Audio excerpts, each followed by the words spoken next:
Hello everyone, I am Jyoti Jha and welcome to NCERT the mind. तो आज हम लोग पढ़ेंगे क्लास 8 हिंदी दुर्वा का चैप्टर 3 चिट्ठियों में यूरोप। तो चलिए पढ़ना स्टार्ट करते हैं। तो ये एक कहानी है, ठीक है, और इस कहानी को लिखा है सोमदत्त जी ने, ठीक है। तो चलिए मैं आपको पढ़ के सुनाती हूँ और इसके बाद मैं आपको इसके प्रश्न उत्तर भी बताऊँगी, ठीक है, नेक्स्ट वीडियो में। तो देखिए इसमें क्या कहा जा रहा है, चिट्ठियों में यूरोप। प्रिय नीलू, ठीक है, ये जो है ना 22 मार्च 89 को ये जो है ना चिट्ठी लिख रहे हैं यूगोस्लाविया नेवी साद से, ठीक है। प्रिय नीलू, सेरू ककू पुत्रक और तुम सबकी मम्मी, तुम सबको खूब प्यार। आज यहाँ पहुँचे 1 हफ्ता हो गया। मौसम अच्छा चल रहा है, यहाँ वसंत आ रहा है। सारे पेड़ नंगे खड़े हैं।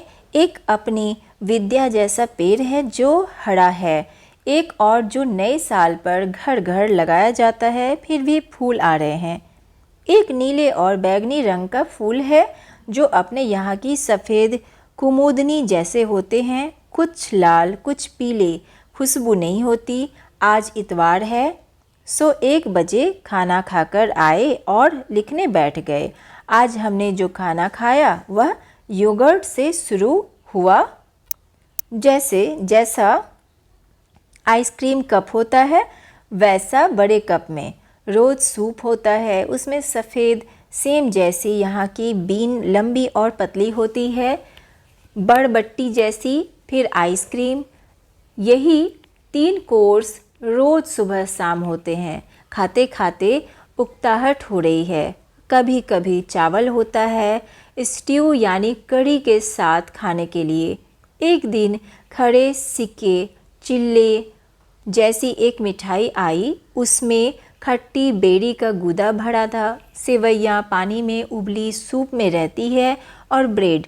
सुबह ब्रेड बटर, मार्मलेड यानी जेली या शहद 30 ग्राम की छोटी छोटी प्लास्टिक डिब्बियों में। शहर के बीच दूना नदी बहती है। यह यूरोप के कई देशों में बहती है। नक्शे में देखोगे तो मिल जाएगी नेवी साद, शहर भी मिल जाएगा। हमने तुम लोगों के लिए इटली के सिक्के, यहाँ के सिक्के, एक सिक्का इंडोनेशिया का, मॉरिशस की कुछ टिकटें इकट्ठे किए हैं। चीज़ें यहाँ बहुत महंगी है। लोग कहते हैं मत खरीदो। रोज़ बाज़ार से गुजरते हैं तो तुम लोगों की याद आती है, बच्चों को देखकर। जो नदी है उसमें बड़े बड़े यात्री जहाज़ चलते हैं, इस देश के भी और हंगरी के भी। कल हमने देखे यहाँ फुटबॉल बहुत खेलते हैं। 14 से 20 अप्रैल तक यहाँ विश्व टेबल टेनिस चैम्पियनशिप होने वाली है। एक आध रोज़ देखेंगे बाज़ार में 20-20 मंजिल, 10-10 मंजिल की बिल्डिंग है। यहाँ इस शहर में हज़ारों वर्षों पहले आए भारतीयों की संतानें हैं। यूरोपीय मालूम होते हैं। यहीं की वेशभूषा, भाषा। लड़के स्केटिंग के बहुत शौकीन हैं।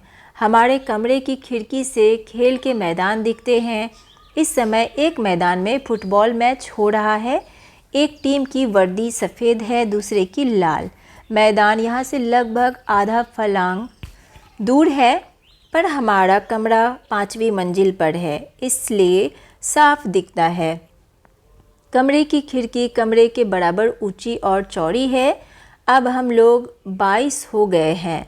17 देश, Malta, Mauritius, Mexico, Bolivia, Nigeria, Mali, Angola, Bangladesh, Afghanistan, Egypt, Jordan, Indonesia, Bharat, चीन, कोरिया, थाईलैंड। नेपाल का एक लड़का दुभाषिया है, टंक प्रसाद ढकाल। कल हम लोग शहर से बाहर एक पोल्ट्री फार्म देखने जाएंगे यूनिवर्सिटी की बस से। कल दोपहर हमने शादी पार्टी के बाद घर जा रही एक दुल्हन भी देखी। अपनी खिड़की से सफ़ेद कपड़े पहने थी, नीचे से ऊपर तक। सर पर सफ़ेद टोपी जैसी दिख रही थी। 50 लोग थे। आगे के हाल बाद की चिट्ठी में लिखेंगे।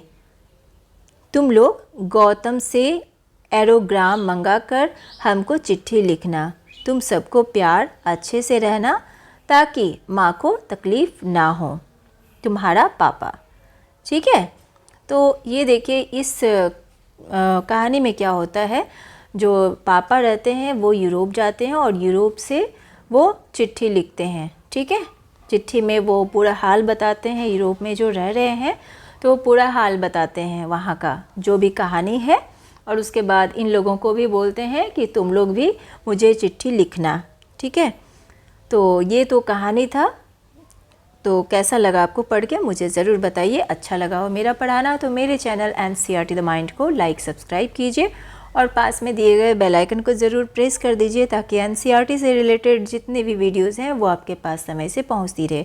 और मुझे कमेंट करके ज़रूर बताइए क्योंकि मुझे आपके कमेंट का इंतज़ार रहता है। और इसके जो प्रश्न उत्तर हैं वो मैं आपको नेक्स्ट वीडियो में बताऊँगी। तो चलिए मिलते हैं नेक्स्ट वीडियो में, तब तक के लिए bye, take care, thanks to watch my video.